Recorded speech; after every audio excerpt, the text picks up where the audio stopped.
Série Profecias Bíblicas.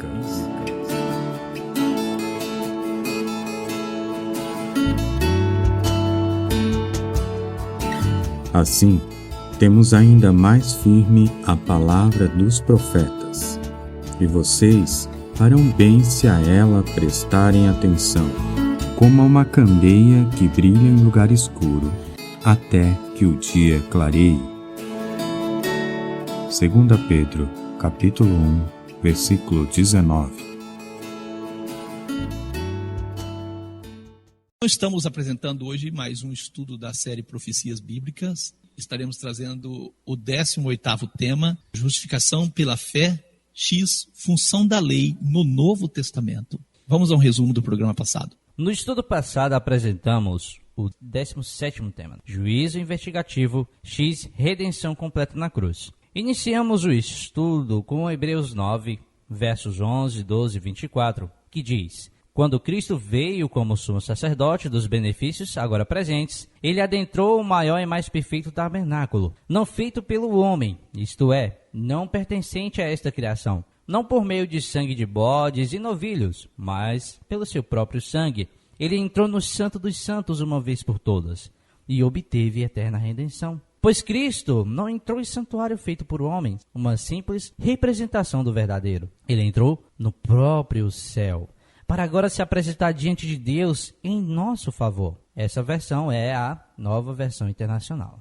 Nós deixamos claro que a doutrina do juízo investigativo é exclusiva para o Adventismo e foi criada para justificar o grande desapontamento quando marcaram a volta de Jesus para 1844. Como Jesus não veio, eles disseram que ele, nesta data, entrou no Santíssimo Lugar, onde está acontecendo o juízo investigativo hoje.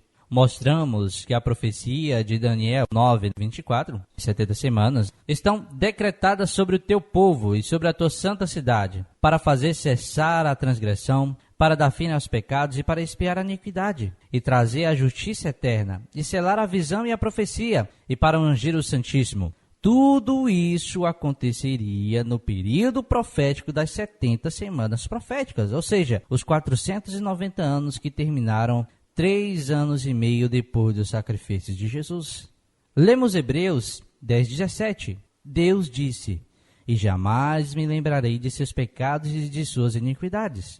Ora, onde há remissão destes, não há mais oblação pelo pecado. Mostramos por meio de várias passagens da Escritura que Jesus no madeiro finalizou toda a obra para a expiação dos pecados e que nada ficou para o futuro. Deixamos claro que o crente é salvo pela fé no sacrifício de Jesus e recebe os benefícios do seu sacrifício por meio da invocação do nome de Jesus no batismo. Deixamos claro a importância do batismo em nome de Jesus para a remissão dos pecados. Concluímos com as seguintes palavras: a doutrina do juízo investigativo não passa de uma série de erros do adventismo e lança por terra grandes verdades bíblicas. Anula a conclusão da salvação na cruz, deixando para 1844 a purificação dos pecados. Sugere uma oferta constante de sangue, quando a oblação de Cristo foi uma única. Rememora por quase 180 anos os pecados do povo de Deus, que a palavra diz estarem esquecidos para sempre. Se você não ouviu esse estudo, solicite. Temos certeza que o seu entendimento será ampliado. Hoje apresentaremos o tema Justificação pela Fé, X, Função da Lei no Novo Testamento. Romanos, capítulo 8, versos 3 e 4, que diz assim, nosso irmão Paulo: Porquanto o que for impossível à lei, no que estava enferma pela carne, isso fez Deus enviando o seu próprio Filho, em semelhança de carne pecaminosa e no tocante ao pecado. E, com efeito, condenou Deus na carne o pecado, a fim de que o preceito da lei se cumprisse em nós, que não andamos segundo a carne, mas segundo o Espírito. Porquanto a inclinação da carne é inimizade contra Deus, pois não é sujeita à lei de Deus, nem em verdade, o pode ser.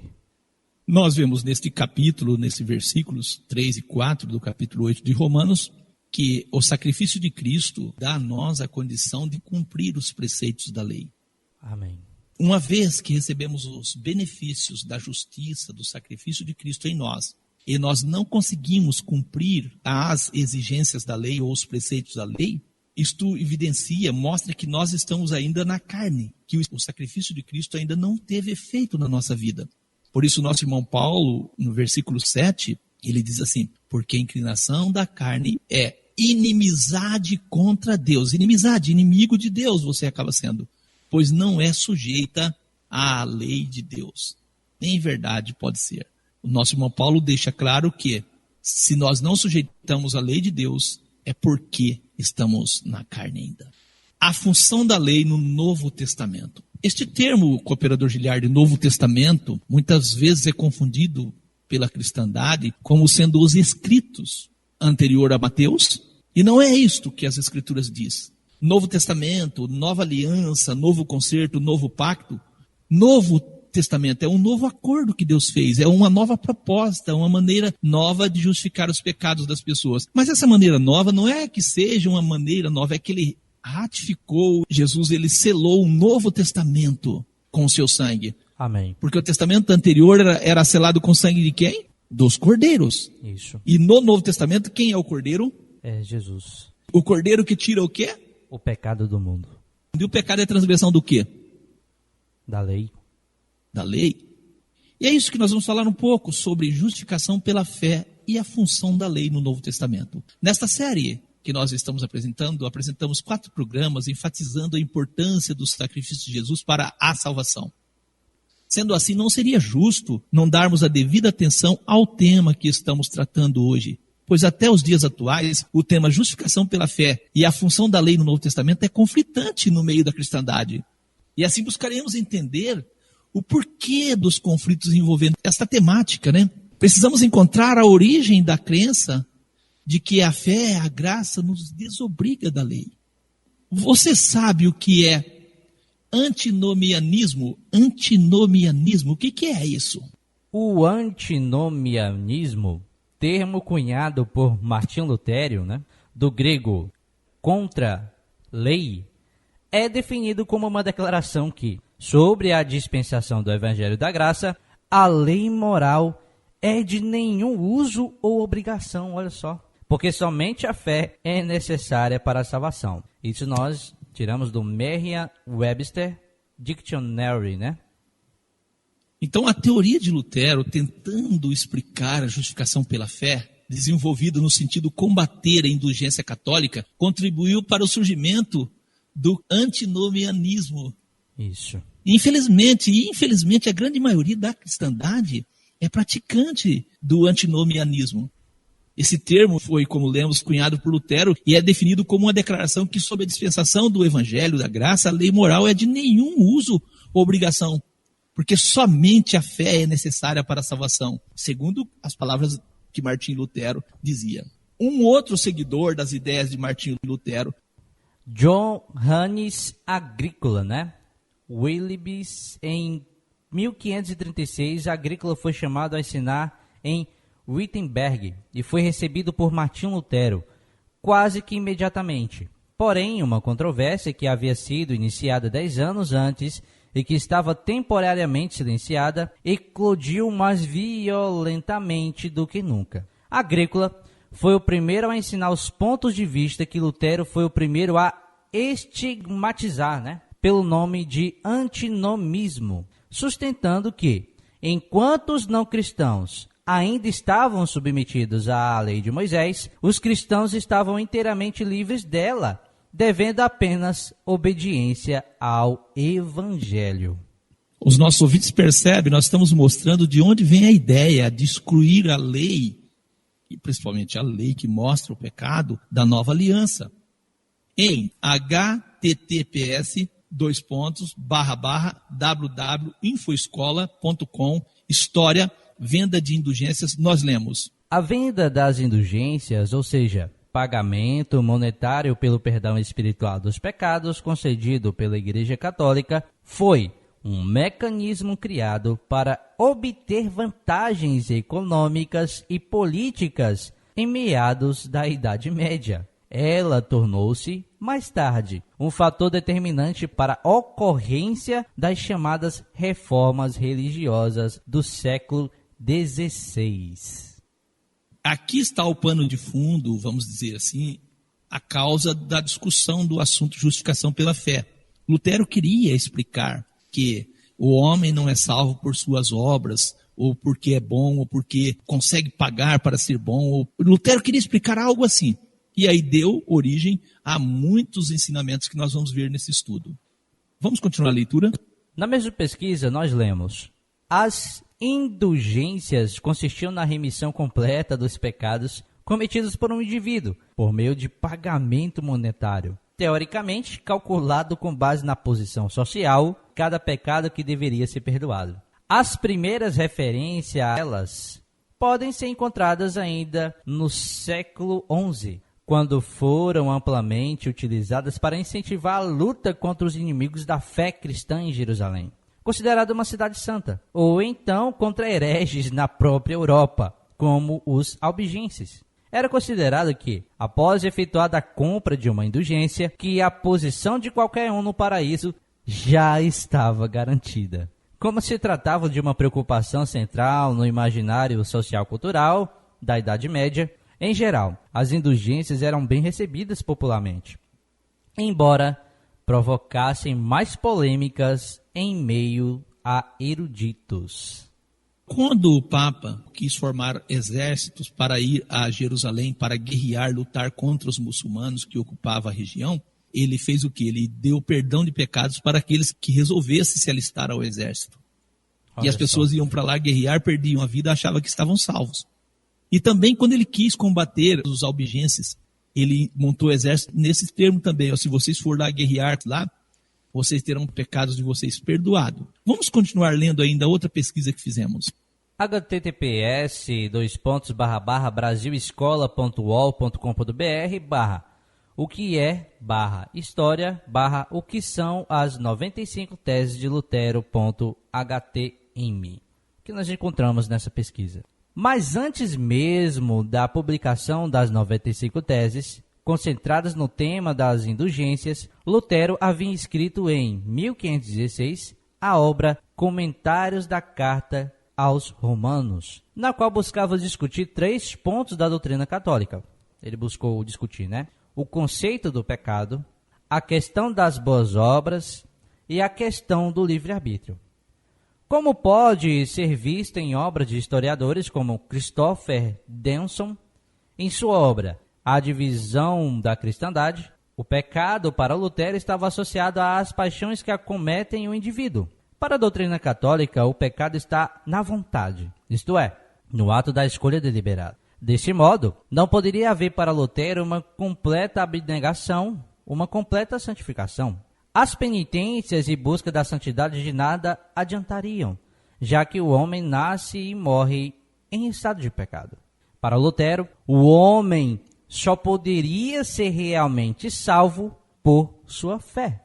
Como diz Denson, o máximo que o homem pode alcançar, segundo Lutero, é a certeza de que isso não será computado contra ele, que o sofrimento redentor de Cristo tudo abarca. Consequentemente, a justiça só é imputada. Eis o conceito luterano que se torna o centro da controvérsia. O efeito do sacrifício de Jesus, ele também tem um efeito santificador na vida do crente. Isso deve levar o crente a uma mudança de vida. Mas o que o Lutero traz é o seguinte, não adianta, o homem não vai mudar. Ele sempre vai ser mal e bom, e isso nunca vai ser contado para a perdição dele.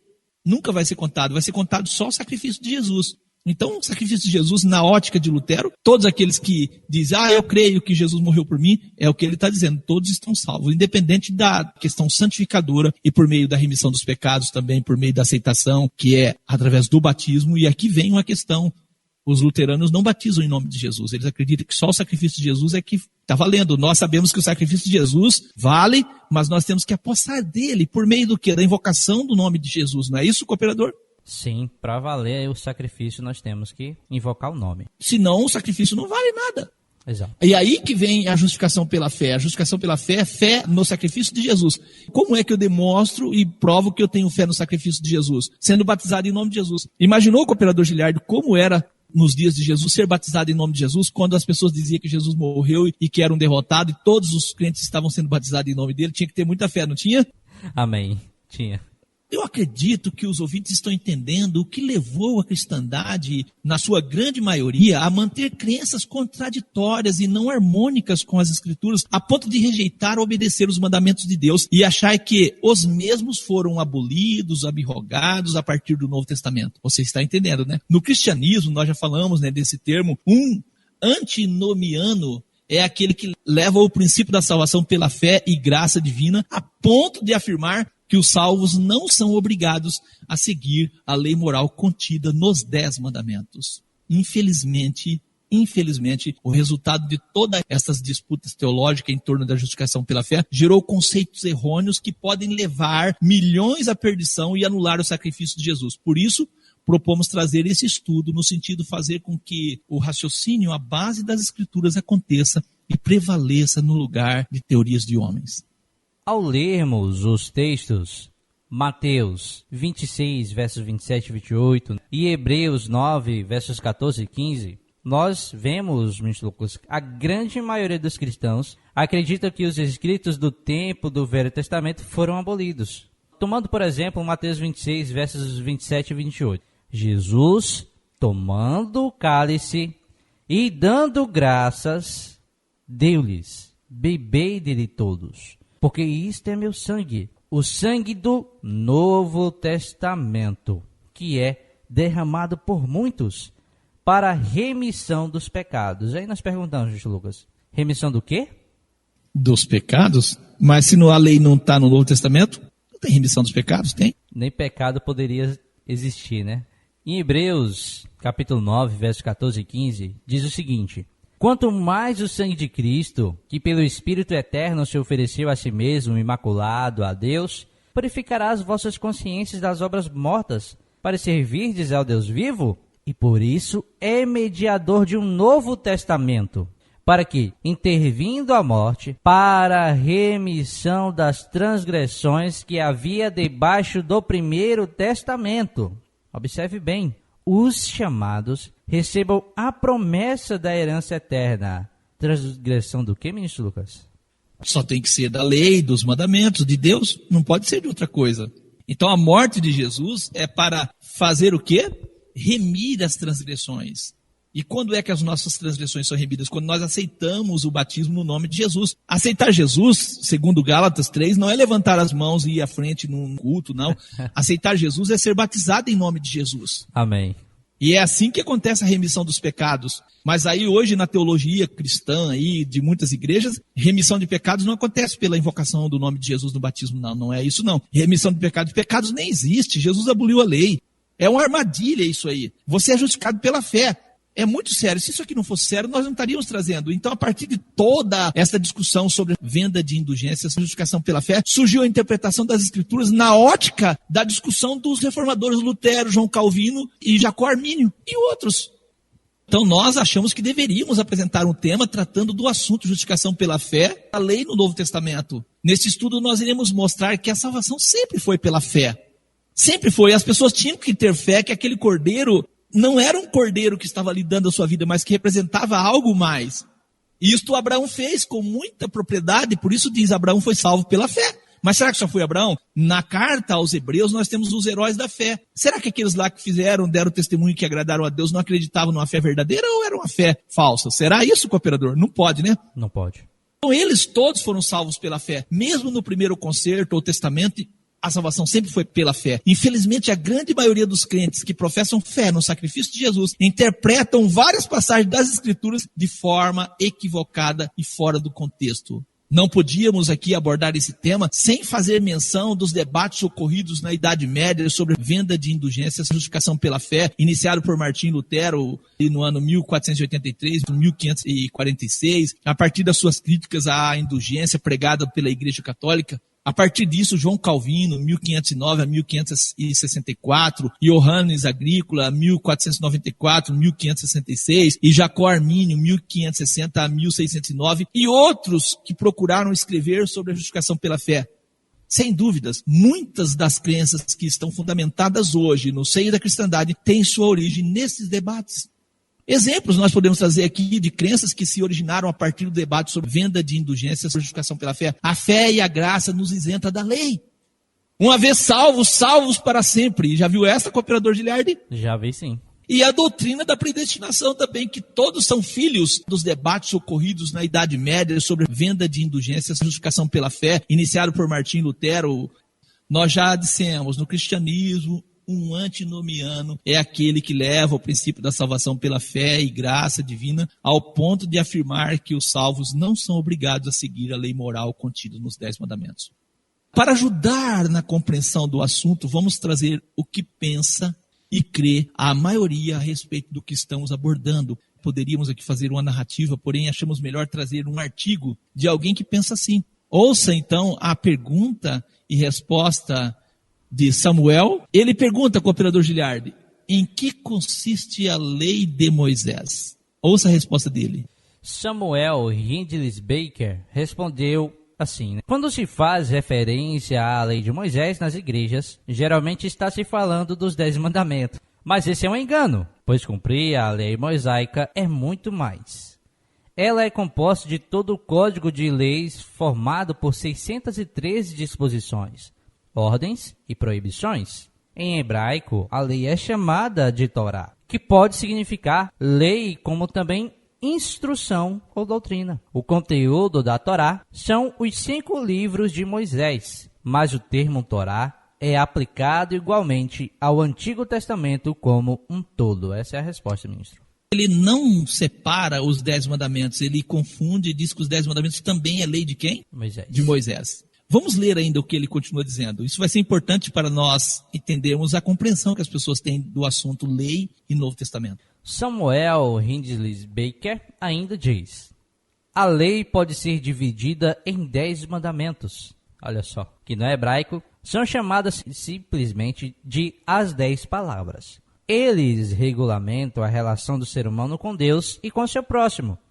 No Código Mosaico, encontramos também o livro da Aliança das Ordenanças Civis e Religiosas, que explica e expõe detalhadamente o significado dos 10 mandamentos para Israel.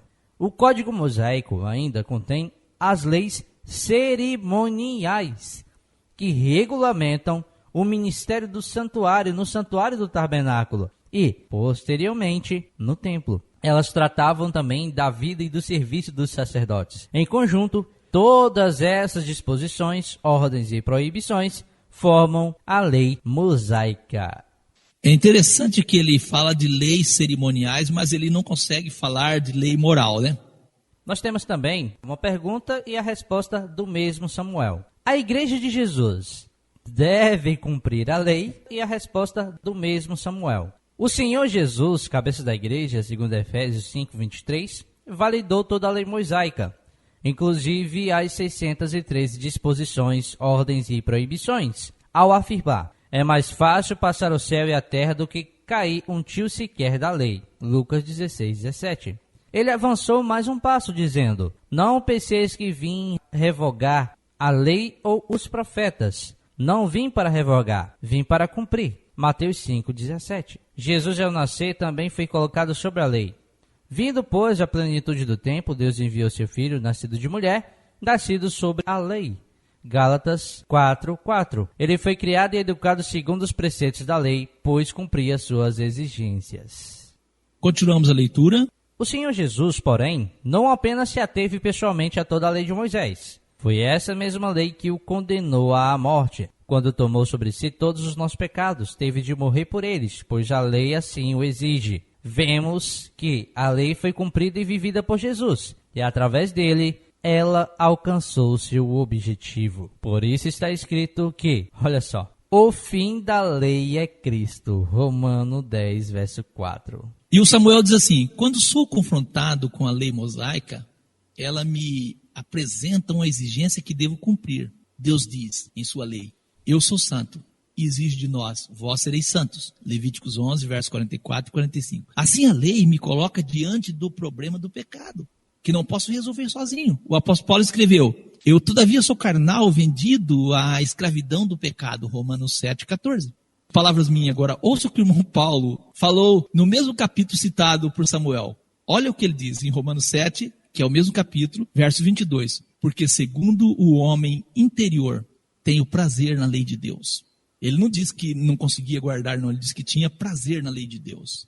Vamos continuar a leitura. Samuel Hindley Baker disse: a lei expõe e revela nossa incapacidade de atender às exigências divinas, pois ela nos confronta com o padrão de Deus. Ela nos mostra a verdadeira maneira de adorá-lo. Estabelece as diretrizes segundo as quais devemos viver e regulamenta nossas relações com o nosso próximo. Além disso, a lei é o fundamento que um dia norteará a sentença que receberemos quando nossa vida for julgada por Deus. Pela lei, reconhecemos que é Deus e como nós devemos ser e nos portar. Mas existe uma coisa que a lei não pode. Ela não consegue nos salvar. Ela nos expõe diante de Deus e mostra que somos pecadores culpados. Essa é sua função. Correto, e é a função mesmo. Agora, ele está com um problema aqui, porque ele diz que as pessoas serão julgadas por essa lei. Então, ela não pode ter sido abolida no Novo Testamento, porque se for abolida, não pode ser julgado por essa lei. Ele continua dizendo ainda: lembremos que Jesus disse: não penseis que vim revogar a lei ou os profetas. Não vim para revogar, vim para cumprir. Mateus 5,17. O Filho de Deus está afirmando que veio a este mundo para cumprir a lei e com todas as suas 603 disposições, ordenanças e proibições. Ele realmente cumpriu todas elas, pelo que está escrito: o fim da lei é Cristo, em Romanos 10,4. Ele conduziu a lei ao seu final. Ela está cumprida. Isso diz Samuel Hindley Baker, né? Por que ele o fez? Encontramos a resposta quando lemos o versículo inteiro. Porque o fim da lei é Cristo para a justiça de todo aquele que crê. Romanos 10,4. Jesus cumpriu a lei para todos, mas sua obra é eficaz apenas para todo aquele que crê. Segundo a Bíblia, que tipo de fé é essa? Ele pergunta, né? Segundo a Bíblia, que tipo de fé é essa? O Samuel pergunta. É a fé que sabe, ele diz, que pessoa alguma é capaz de cumprir a lei e que ninguém consegue satisfazer as exigências divinas. Segundo as palavras dele, que para isso o Filho de Deus, Jesus Cristo, veio ao mundo cumprindo as exigências da lei até nos mínimos detalhes. Ele fala que é essa que é a fé que Jesus Cristo tomou sobre si, em meu lugar, o castigo da lei, que é a morte. É isso que ele fala que é uma fé que você não tem obrigação porque você não consegue cumprir a lei, é uma fé que você... Então eu tenho fé que eu não consigo guardar a lei, eu tenho fé que eu não consigo, mas eu tenho fé que Jesus guardou por mim. Aí não mata porque é pecado, não é, cooperador? Não adultera porque é pecado, não cobiça porque é pecado, não faz isso porque é pecado, não faz aquilo porque é pecado. 9 mandamentos ele faz porque ele sabe que isso é pecado. Aí quando chega no sábado, o que ele faz? É a graça. Percebe que as pessoas não estão sendo sinceras. E o Samuel aqui, ele deixa claro que a lei mostra o pecado. Sim. Ouça o que disse o irmão João em contradição ao ensinamento de Samuel. Olha o que ele disse, 1 João 5, verso 3 e 4. Porque este é o amor de Deus, que guardemos os seus mandamentos. E os seus mandamentos são pesados. Opa. E os seus mandamentos não são pesados. Amém. O Samuel diz que os mandamentos são pesados. É impossível, né? Segundo Samuel. Mas aqui diz que não são pesados. Por que não são pesados? Porque todo que é nascido de Deus vence o mundo. Esta é a vitória que vence o mundo, a vossa fé. Segundo o nosso irmão João, a fé te dá condição de cumprir os mandamentos de Deus. Não, segundo Samuel, a fé te isenta de cumprir os mandamentos de Deus. Isso não é real no Novo Testamento. Encontramos outro erro que Samuel Hindley Baker vai dizer no seu documento. Agora nós achamos o seguinte, olha só. Agora talvez muitos perguntem, não estamos removendo a base que sustenta uma ética comprometida ao dizermos que a lei não vale mais para os cristãos renascidos? Será que saberemos como nos comportar e o que é certo ou errado se dissermos que não é preciso cumprir a lei de Moisés? Aqui Samuel comete outro erro ao denominar a lei que mostra o pecado como lei de Moisés, Mr. Lucas. É um erro da cristandade na sua grande maioria. É verdade. Agora, sabe quantas vezes são citados nas Escrituras o termo lei de Deus? Ele ocorre 8 vezes. Já o termo lei do Senhor ocorre 22 vezes. 17 vezes Deus diz minha lei. Mandamento de Deus 3 vezes. 26 vezes Deus diz meus mandamentos. Mandamento do Senhor ocorre 24 vezes. E aí o Samuel diz que sempre é lei de Moisés. Complicado. E dentro do Novo Testamento, ou no Novo Concerto, o papel da lei é mostrar o pecado. Ouça com atenção, o pecado prova a existência da lei. Negar a lei é negar a existência do quê? Do pecado. Negar a lei é negar a existência da morte. O pecado hoje é levado em conta? Sim, claro que é. Isso prova a vigência da lei. Na verdade, eu digo, cooperador Giliardi, pregar contra a lei é pregar a mensagem de Satanás lá no Éden, que diz o homem não morre, não foi? Sim. Quando Satanás disse, não morre. Satanás disse, não morre, pode pecar que não morre. E Deus disse, se pecar, morre. Satanás disse, não, pode comer, não é pecado, não vai morrer não. E o pecado gera a morte. Mas os crentes hoje não estão dando atenção a isso. O pecado não está morto hoje. 394 textos diretamente nas Escrituras provam a existência da morte. Biblicamente dá para manter a ideia de que a justificação pela fé anula a lei que mostra o pecado? Não dá para crer nisso. Vamos continuar lendo. Samuel Hindley Baker fala: a ética estabelecida por Jesus Cristo supera tudo o que já houve em matéria de lei e moral e toda e qualquer possibilidade dentro da ética humana, né? Então aqui ele fala, né, como se a lei que mostra o pecado fosse lei de quem? De Moisés. De Moisés. Porque ele diz assim que a ética estabelecida por Cristo supera toda a matéria, tudo aquilo em matéria de lei que qualquer ser humano pode fazer. Mas espera, os 10 mandamentos foi o ser humano que fez? De maneira nenhuma. Não foi Moisés. Ele encara como se fosse Moisés. Ele ainda diz: Jesus exige que cumpramos normas diametralmente opostas ao nosso comportamento natural. Essa ética estabelecida por Jesus só pode ser seguida por pessoas que nasceram de novo, que entregaram todo o seu ser ao Senhor. Porei no coração as minhas leis e sobre a sua mente as escreverei. Hebreus 10:16. Quem falou isso? Foi Jesus? Foi Deus. Foi Deus. E o Samuel trata aqui no texto como se fosse lei de Jesus. Então é uma manipulação. O nosso irmão João escreveu em 1 João 5, verso 3 e 4, este é o amor de Deus, que guardemos os seus mandamentos, e os seus mandamentos não são pesados. Não são pesados. Segundo o irmão João, a fé nos ajuda a obedecer aos mandamentos de Deus, porque todo o versículo 4, que é nascido de Deus, vence o mundo. Esta é a vitória que vence o mundo, a vossa fé. Para não perdermos tempo, nós faremos aqui algumas considerações a partir do que o Samuel disse no parágrafo que acabamos de ler. O irmão Paulo escreveu em Romanos 8 e 7, porquanto a inclinação da carne é inimizade contra Deus, pois não é sujeita à lei de Deus, e nem em verdade pode ser. Hebreus 10:16, Deus disse, esta é a aliança que farei com eles depois daqueles dias, diz o Senhor, porei as minhas leis em seus corações e as escrevereis em seus entendimentos. Então na nova aliança o crente está desobrigado de cumprir a lei? Não, ao contrário. O crente, acontece dentro da vida dele um processo de santificação que o faz cumprir a lei, assim, de forma natural. Na nova aliança, o crente recebe a lei dentro do seu coração. Isso é o que está escrito. Se Cristo foi o fim da lei, por que quem não sujeita a lei de Deus, conforme Romanos 8 e 7, ainda é inimigo de Deus? Por quê? Se Cristo é o fim da lei, por que a lei no Novo Testamento é escrita no coração e no entendimento do crente? Faz sentido isso, cooperador? Se não existe, não precisa ser escrita.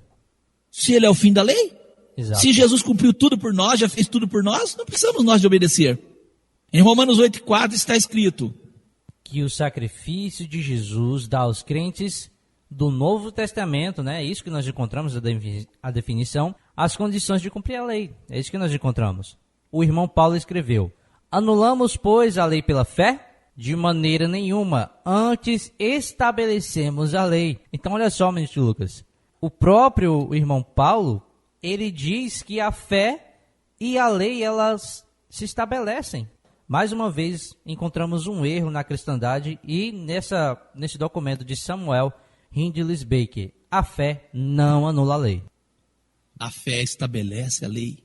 É o que nosso irmão Paulo falou. A fé no sacrifício de Jesus, a fé no Novo Testamento, nesse acordo, nessa nova aliança, nesse novo pacto que Deus fez de justificação. Isso vai pôr a lei no nosso coração, tirar das tábuas de pedras e pôr nas tábuas de carne do nosso coração. Amém. Eu creio que você está entendendo e convidamos você para juntos desenvolvermos uma linha de raciocínio à base das Escrituras no sentido de entender o papel da lei para a justificação pela fé no Novo Testamento. Para entender a verdade a respeito do papel da lei moral, dentro da lei moral, que eu digo da lei que mostra o pecado do Novo Testamento, é preciso que entendamos o seu papel no Antigo Testamento, ou o primeiro concerto, a primeira aliança. Ouça com atenção o que está escrito em Levíticos 4, verso 27 e 28.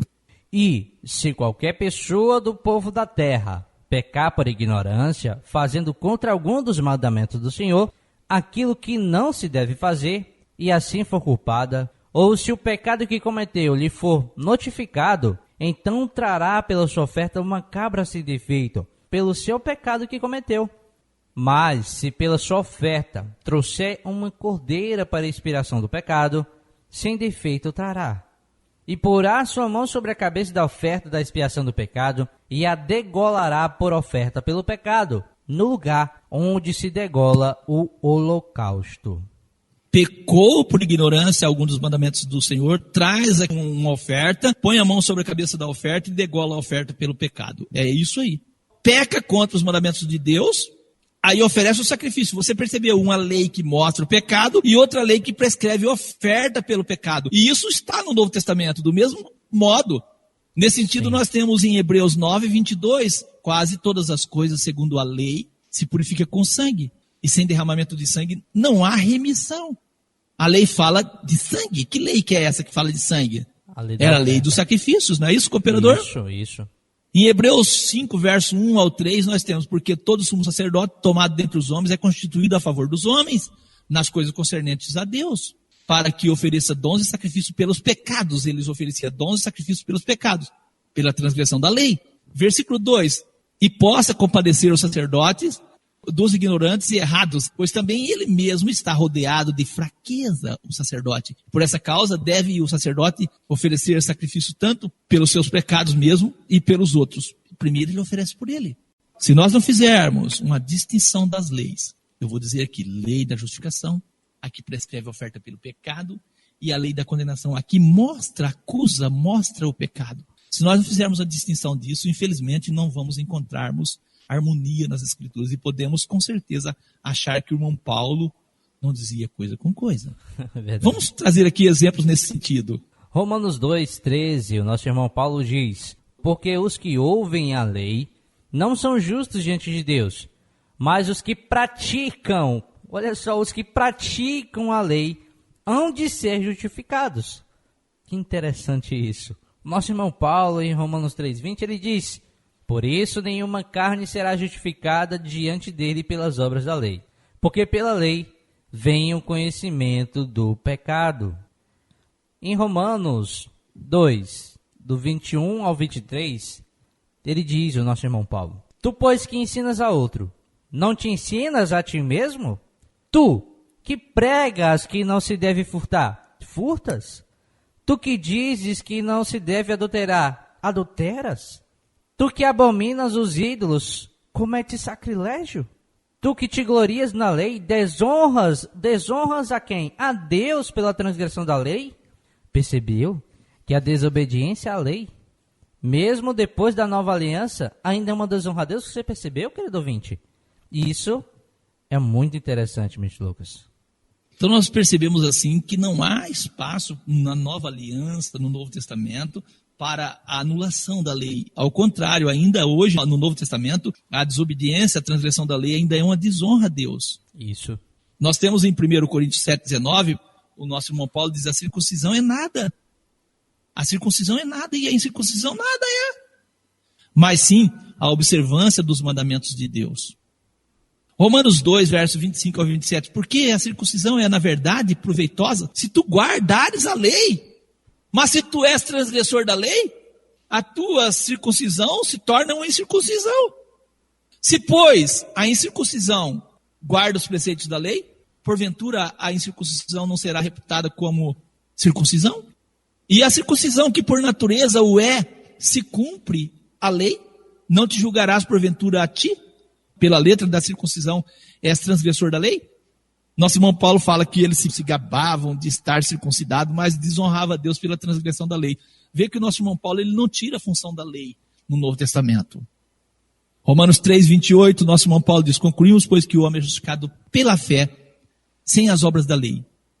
Ele fala, é justificado pela fé, sem as obras da lei. Leia o verso 31, diz: anulamos, pois, a lei pela fé? De maneira nenhuma, antes estabelecemos a lei. Então, se nós não fizermos uma distinção entre uma lei e outra, nós vamos dizer que o irmão Paulo está doido, não é não? Sim. Romanos 7,12, nosso irmão Paulo diz: a lei é santa. Assim a lei é santa, o mandamento santo, justo e bom. Romanos 7,12. Agora, leia Gálatas 3:13. Cristo nos resgatou da maldição da lei, fazendo-se maldição por nós, porque está escrito: maldito todo aquele que for pendurado no madeiro. Se não tiver uma diferenciação, vai dar confusão, né? Em uma hora então, ele diz santa, sim, e na outra hora ele diz maldição. Temos que separar as leis. Em Gálatas 3,18, porque se a herança provém da lei, já não provém da promessa. Ele está falando claramente da lei da justificação. Mas Deus, pela promessa, a deu gratuitamente a Abraão. Deus deu a herança não pela lei a Abraão, mas pela promessa. Agora leia Gênesis 26:5.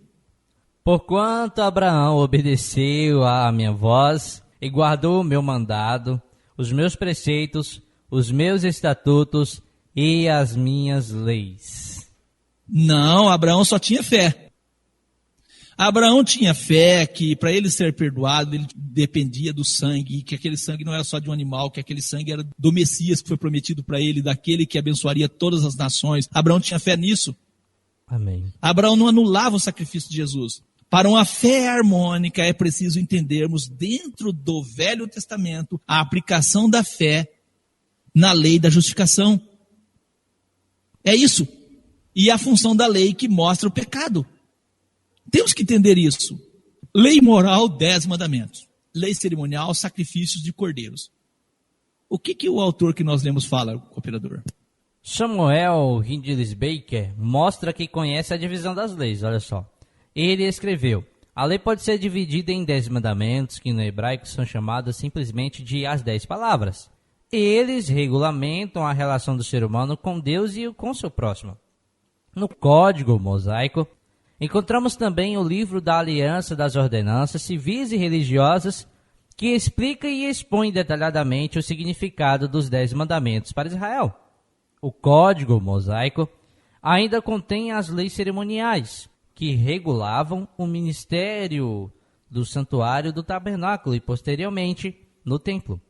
Elas tratavam também da vida e do serviço dos sacerdotes. Pelas palavras dele, nós podemos concluir que ele erra de propósito, né? Sim.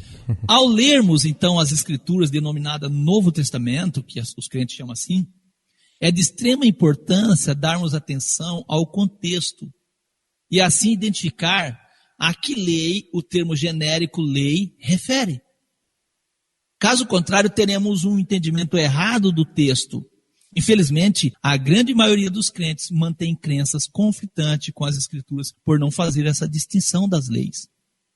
Nós temos nas escrituras a lei cerimonial escrita por Moisés, escrita em um livro, que estava fora da arca, durou até a morte de Jesus. Era uma sombra de todo o sacrifício de Jesus. Por outro lado, nós temos a lei moral, escrita por Deus, em 2 tábuas de pedra, estava dentro da arca, é eterna, revela o caráter de Deus. Amém. Vamos ler Gálatas 3, versículo 19. Qual era então o propósito da lei? Nós estamos lendo o versículo. A resposta foi acrescentada por causa das transgressões. Até quando? Até que viesse o descendente a quem se referia a promessa. E foi promulgada por meio de anjos, pela mão de um mediador que é quem? Moisés. A pergunta é, que lei duraria até que viesse Jesus? A lei que foi acrescentada por causa das transgressões. Qual lei, cooperador Giliardi, foi acrescentada por causa das transgressões? As leis dos sacrifícios, não é isso? Exatamente. Conforme o nosso irmão João falou, o João Batista em João 1, 29, ele viu Jesus, diz, o Cordeiro de Deus que tira o pecado do mundo. Então no Novo Testamento, não vai mudar, o pecado é o mesmo. Sim. O que vai mudar é a forma de justificação. Qual era então o propósito da lei? Foi acrescentada por causa das transgressões, até que viesse o descendente que é Jesus. O Cordeiro de Deus que tira o pecado do mundo. Então a grande maioria dos crentes, quando lê em Gálatas 3,19, eles acreditam que esteja falando dos 10 mandamentos, que devia durar só até Jesus. E mostramos que em Levíticos 4, versos 27 e 28, que não é isso. Quando uma pessoa pecava por ignorância contra alguns dos mandamentos de Deus, oferecia um sacrifício. Não é possível acreditarmos assim. Vamos ler Gálatas 3, versos 21 e 22. Logo, a lei é contra as promessas de Deus? De nenhuma sorte. Porque se fosse dada uma lei que pudesse vivificar a justiça, na verdade teria sido pela lei. Mas a Escritura encerrou tudo debaixo do pecado, para que a promessa pela fé em Jesus Cristo fosse dada aos crentes. E agora nós perguntamos, que lei era uma sombra do sacrifício de Jesus? Logo a lei é contra a promessa? De modo nenhum. Porque se aquele sacrifício pudesse vivificar, não deixaria de ser oferecido. Verdade. Mas o crente dependia do sacrifício de Jesus para o perdão dos seus pecados, para remir ele das transgressões da lei. Ouça a leitura que vamos fazer com atenção. Gálatas 3, verso 23 ao 25. Mas antes que viesse a fé, antes que a fé viesse, estávamos guardados debaixo da lei. De qual lei? Do sacrifício de cordeiro. Isso. E encerrado para aquela fé que havia de manifestar. Fé no sacrifício de quem? Jesus. De maneira que a lei nos serviu de aio. Qual lei nos serviu de aio? Os 10 mandamentos ou a lei dos cordeiros? Cordeiro. Qual lei que nos guiava a Cristo?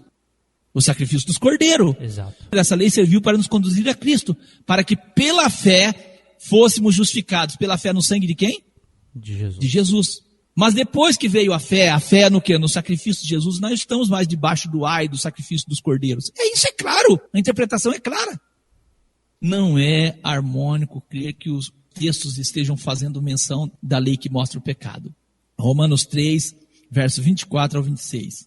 Sendo justificadas gratuitamente pela sua graça, pela redenção que há em Cristo Jesus, a qual Deus propôs para propiciação pela fé no seu sangue, para demonstrar a sua justiça pela remissão dos pecados dantes cometidos sobre a paciência de Deus, para a demonstração da sua justiça neste tempo presente, para que ele seja justo e justificador daqueles que têm fé em Jesus. Amém, graças a Deus, louvado seja o nome do Senhor nosso Deus. Você está entendendo? Amém. Creio que os ouvintes estão entendendo, não estão? Hebreus 9, 26. De outra maneira, necessário lhe fora, falando de Jesus, padecer muitas vezes desde a fundação do mundo. Então, cada cordeiro que morria era quem? Uma sombra de Jesus. Mas agora, na consumação dos séculos, uma vez se manifestou para aniquilar o pecado pelo sacrifício de si mesmo. Aniquilar é enfraquecer o pecado. O pecado ainda tem influência sobre nós, mas é com menos força. É isso que o texto está dizendo. Hebreus 2, verso 9, vemos porém coroado de glória e honra Jesus, que fora feito um pouco menor do que os anjos, por causa da paixão da morte, para que, pela graça de Deus, a graça, um favor que Deus deu a nós, Jesus provou a morte por todos nós. Hebreus 7 também, verso 23 e 28, o verso 28, porque a lei constituiu o sumo sacerdote a homens fracos, mas a palavra do juramento, que veio depois da lei, constituiu o Filho perfeito para sempre. Amém? Amém. Hebreus 10, versos do 1 ao 10, que diz o seguinte: porque tendo a lei a sombra dos bens futuros, e não a imagem exata das coisas, nunca, pelos mesmos sacrifícios que continuamente se oferecem cada ano, pode aperfeiçoar os que a eles se achegam. De outra maneira, teriam deixado de oferecer, porque purificados uma vez os ministrantes, nunca mais teriam consciência de pecado. Nesses sacrifícios, porém, cada ano se faz comemoração dos pecados, porque é impossível que o sangue dos touros e dos bodes tire os pecados. Por isso, entrando no mundo, diz: sacrifício e oferta não quisestes, mas corpo me preparaste. Holocaustos e oblações pelo pecado não te agradaram. Então disse: eis aqui venho.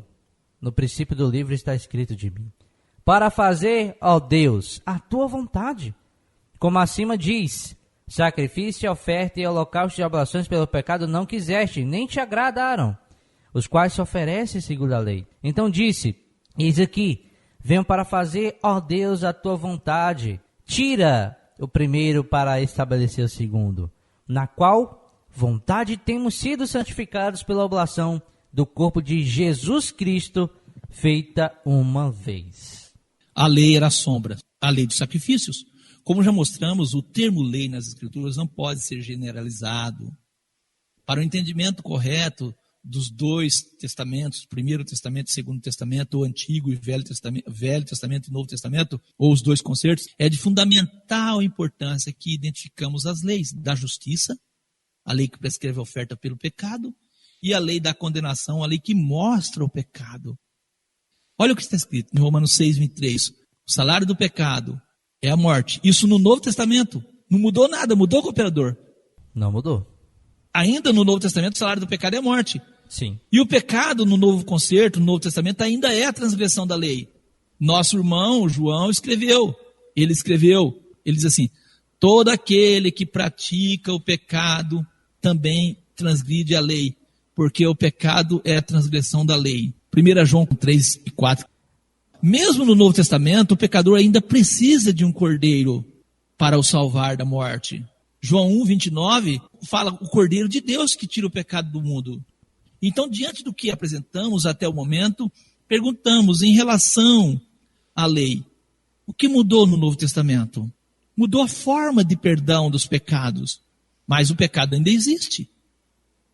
Olha, pense comigo, se graça é perdão, perdão é anulamento de culpa. Culpa é pecado. E pecado é o quê? Transgressão da lei. Pecado é transgressão da lei. Você está compreendendo, meu amigo? Então o que muda? Amém. Muda a forma de ser perdoado. Gálatas 3, versos 17 e 18. Diz assim: mas digo isto, que tendo sido a aliança anterior confirmada por Deus em Cristo, ela foi confirmada em Cristo, a lei que veio 430 anos depois não invalida de forma a abolir a promessa. Porque se a herança provém da lei, não provém da promessa. Mas Deus, pela promessa, deu gratuitamente a Abraão. E nós vimos que Abraão era obediente à lei. Gênesis 26 e 5. Qual foi essa lei que veio 430 anos depois? Quando Deus prescreveu as leis do sacrifício como deveriam ser feitas. Apesar de Caim, Abel e Adão e todos os seus descendentes praticar ela, mas não estava escrita. Como os 10 mandamentos não estavam escritos. Agora veio 430 anos depois essa lei.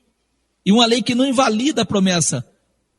Amém. Por que não invalida a promessa? Porque essa lei do sacrifício era uma sombra do que iria acontecer no futuro. Amém. Amém?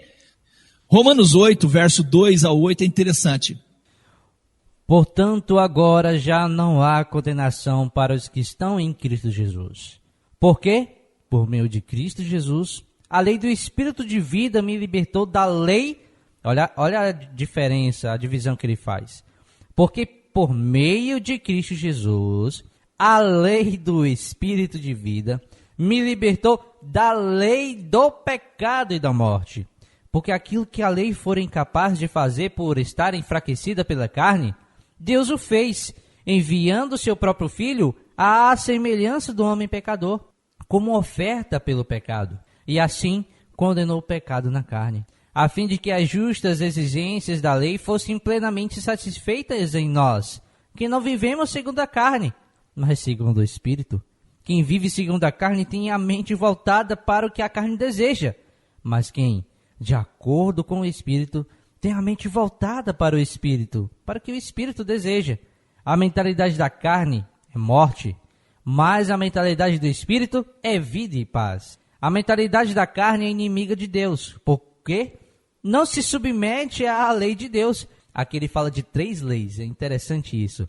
Porque não se submete à lei de Deus, nem pode fazê-lo. Quem é dominado pela carne não pode agradar a Deus. Hoje os crentes estão cheios do Espírito, que fala coisas que nem eles mesmos entendem, e dá pulo alto, né? Mas não submete à lei de Deus. É verdade. Vamos apresentar a finalidade da lei dentro da nova aliança, do Novo Testamento. Porque pelas obras da lei, nenhum homem será justificado diante de Deus. Porque o que vem pela lei é o pleno conhecimento do pecado. Romanos 3 e 20. Dá para perceber a finalidade da lei? Sim. Mas aonde? Com a lei também não há transgressão. Romanos 4:15. Se não há lei, não há transgressão. Se Jesus aboliu a lei, acabou tudo. Percebeu então que negar a lei é negar a existência do pecado. Outros versos que confirmam a mesma verdade. Mas onde não há lei, o pecado não é levado em conta. Romanos 5, verso 13. Hoje o pecado é levado em conta ou não? Claro que sim. Então existe lei.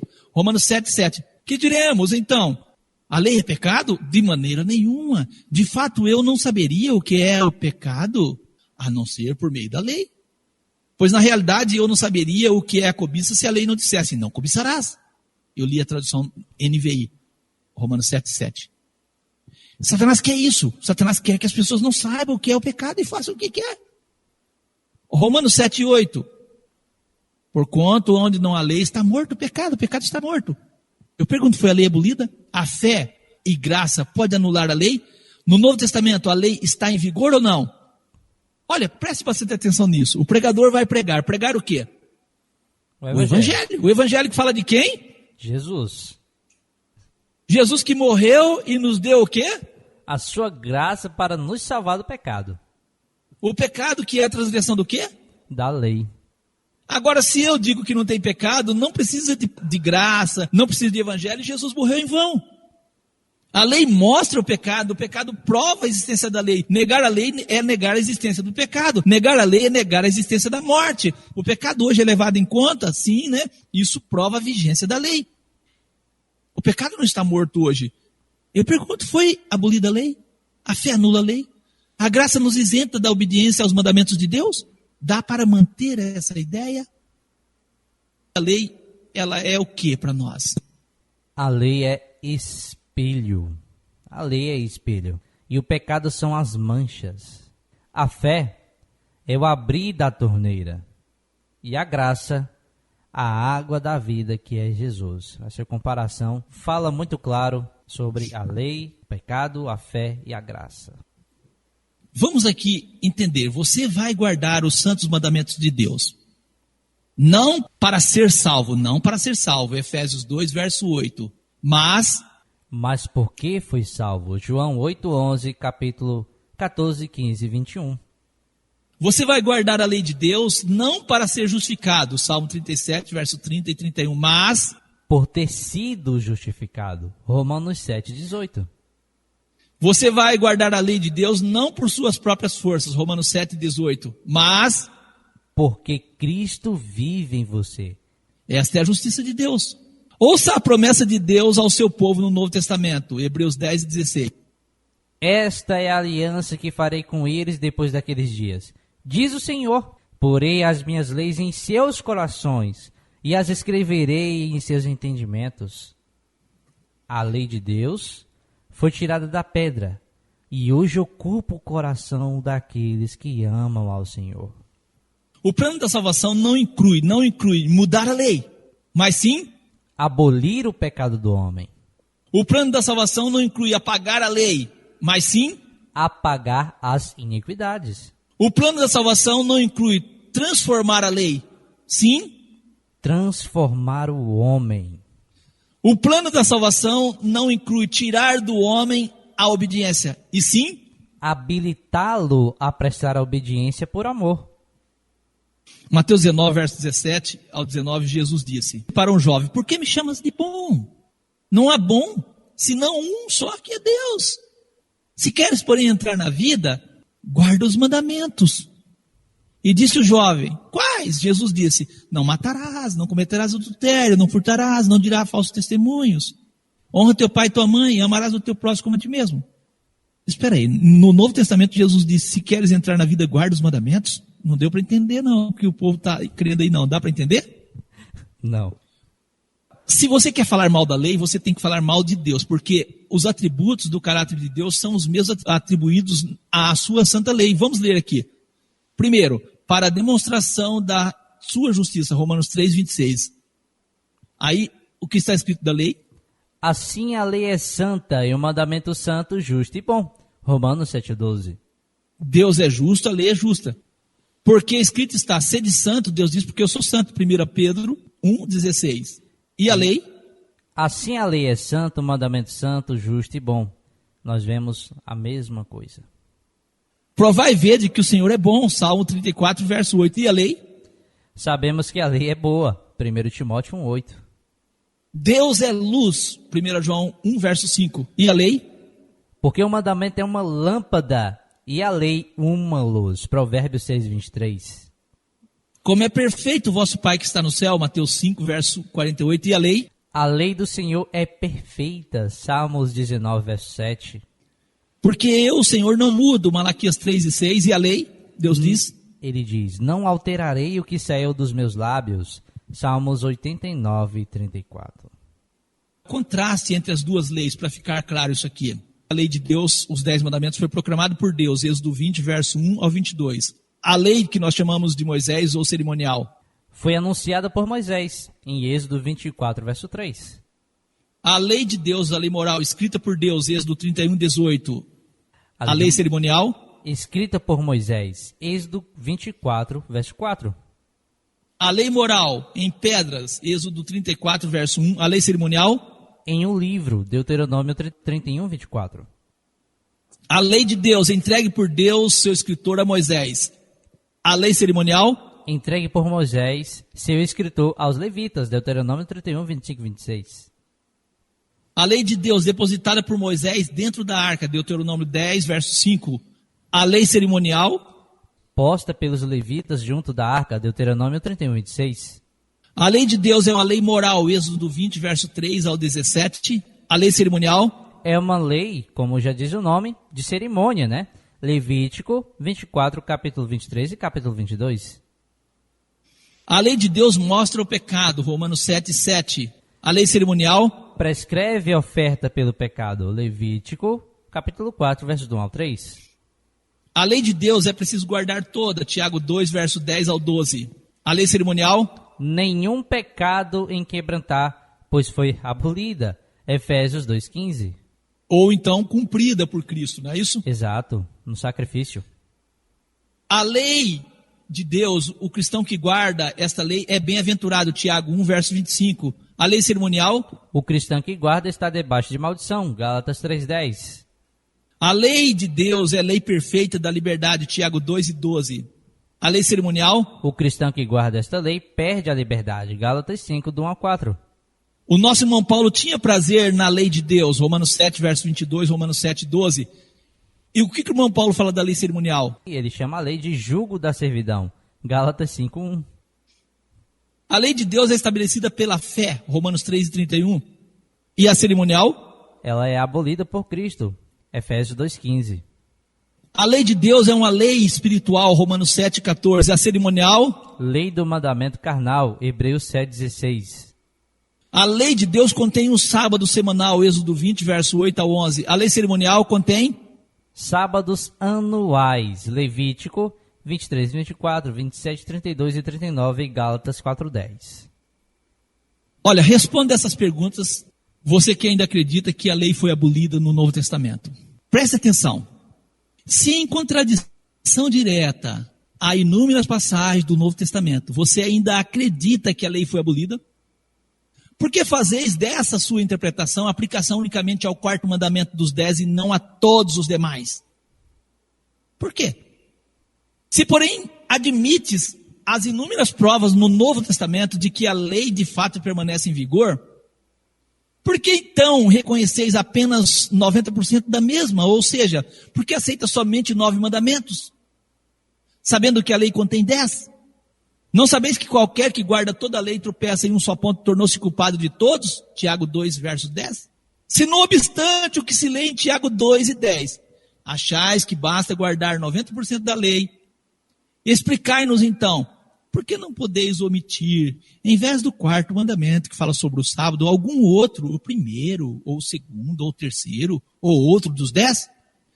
Por que o mandamento por vós excluído tem que ser justamente o 4º e não outro em seu lugar? Por quê? Porque imitais a Igreja Católica na omissão do 4º mandamento que fala do sábado?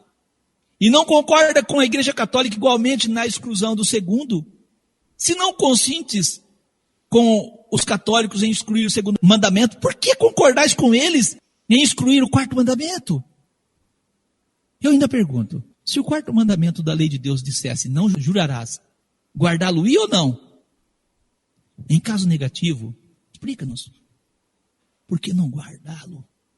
Por que não guardá-lo? Uma vez que reconheceis o dever de guardar os outros 9, por que não observais agora também o sábado? Ainda perguntamos, em que vós baseais para aceitar ou rejeitar determinado mandamento da lei de Deus? A briga dos crentes com o operador Giliardi não é com a lei, é contra o sábado. Verdade. Romanos 3:31. Anulamos, pois, a lei pela fé? De maneira nenhuma. Antes estabelecemos a lei. Então, no Novo Testamento, a lei está no seu devido lugar.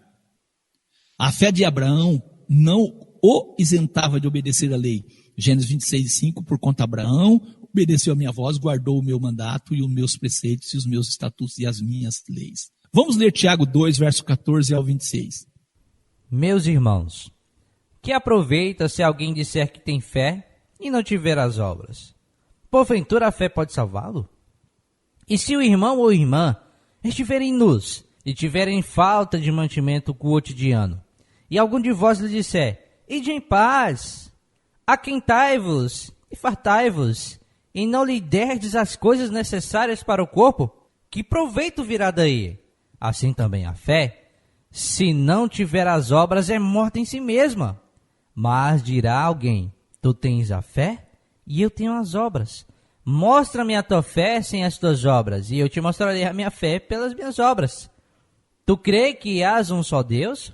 Fazes bem, porque os demônios o creem e estremecem. Mas, ó homem, vão. Queres tu saber que a fé sem obras é morta? Porventura o nosso pai Abraão não foi justificado pelas obras quando ofereceu sobre o altar o seu filho Isaque? Bem vês que a fé cooperou com as suas obras, e que pelas obras a fé foi aperfeiçoada. E cumpriu-se a escritura que diz, e creu Abraão em Deus, e foi-lhe isso imputado como justiça, e foi chamado o amigo de Deus. Vedes então que o homem é justificado pelas obras, e não somente pela fé. E de igual modo, Raabe, a meretriz, não foi também justificada pelas obras, quando ele recolheu os emissários e os despediu por outro caminho?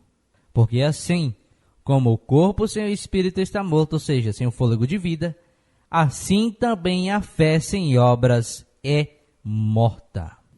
Se você quer dizer que é salvo somente pela fé, então fique por aí. É uma fé morta. Finalizamos com Apocalipse 12:17. O dragão irou-se contra a mulher e saiu para guerrear contra o restante da sua descendência, os que obedecem aos mandamentos de Deus e mantêm fiéis ao testemunho de Jesus. Nova versão internacional. Apocalipse 14:12 ainda. Aqui está a perseverança dos santos, aqueles que guardam os mandamentos de Deus e a fé em Jesus. Guardam os mandamentos de Deus e a fé em Jesus. A fé em Jesus não anula, não tira da pessoa a obrigação de estar obedecendo a Deus. Eu finalizo com Apocalipse 22, verso 14. Bem-aventurados aqueles que guardam os seus mandamentos, que lavam as suas vestiduras no sangue do Cordeiro, para que tenham poder na árvore da vida e possam entrar na cidade pelas portas. Pelas portas. Que Deus te abençoe em nome de Jesus.